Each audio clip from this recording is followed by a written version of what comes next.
The sacred stone, the eternal art of Khmer sculpture. In the heart of Southeast Asia, where the jungle breathes like a living sea, colossal stones rise from the earth. Covered in moss and shadow, they seem to remember something older than memory itself.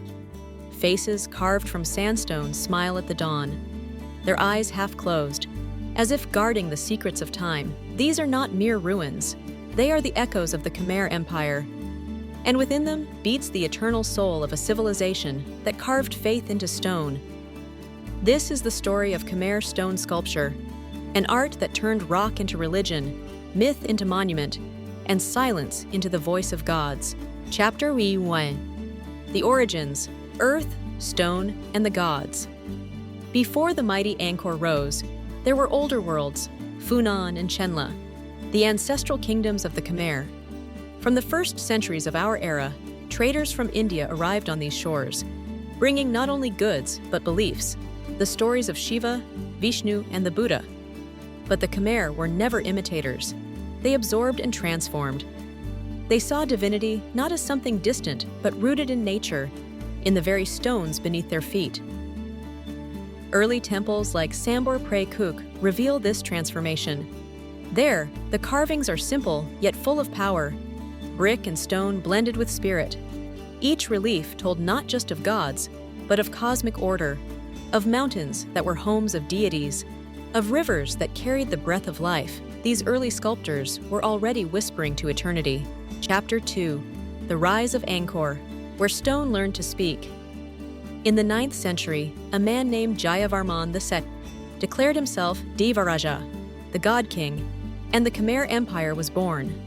From that moment, art was no longer decoration. It became the language of power and the mirror of heaven. Every temple was designed as a model of the universe. The central tower, or prasat, symbolized Mount Meru, the mythical home of the gods.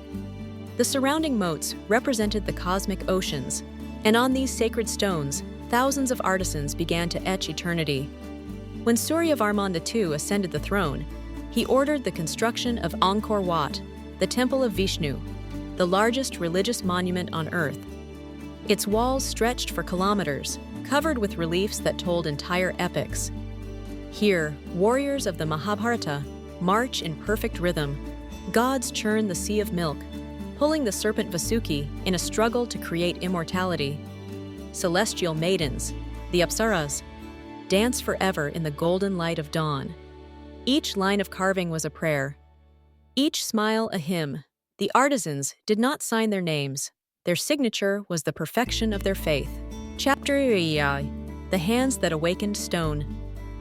Who were these sculptors? They were not slaves, nor mere workers. They were priests of creation, trained from childhood in geometry, proportion, and ritual. Their tools were simple, chisels, hammers, and wooden mallets, but their craft divine. The sandstone blocks came from the Kulin Mountains, cut and transported across rivers by elephant and raft. Before touching a stone, the master sculptor performed rituals, calling upon the spirit within to awaken. They believed that each stone had a soul. Their task was not to create it, but to reveal it. Listen to their rhythm. Tap, tap, tap. The sound of chisel against stone was like the heartbeat of the earth. Days turned into months, months into years. Under the relentless sun, they carved gods, demons, and dancers, faces of infinite calm, born from infinite patience. When the last strike was made, they stepped back not to admire, but to bow. The statue was now alive, a vessel for the divine. Chapter 4. Symbols of the Universe. Every figure in Khmer sculpture carried meaning beyond beauty. The Apsaras, with their serene smiles and graceful postures, symbolized the link between heaven and earth, joy and transcendence. Their dance was said to keep the world in balance. The gods, Shiva with his trident, Vishnu reclining upon the serpent Ananta, Brahma born from a lotus, each reflected the eternal cycle of creation and destruction. Even demons and monsters had purpose. They guarded the sacred, reminding mortals that chaos and order are twins. At Bayon, under King Jayavarman VII, the art took on new form. Giant stone faces, 216 of them, looked out in every direction. Who are they? Historians debate. Some see the Bodhisattva Avalokiteshvara, the embodiment of compassion. Others see the king himself, merging man and deity in one serene smile. Look closely at those lips, soft, timeless, mysterious. They seem to say, all is transient, only peace endures.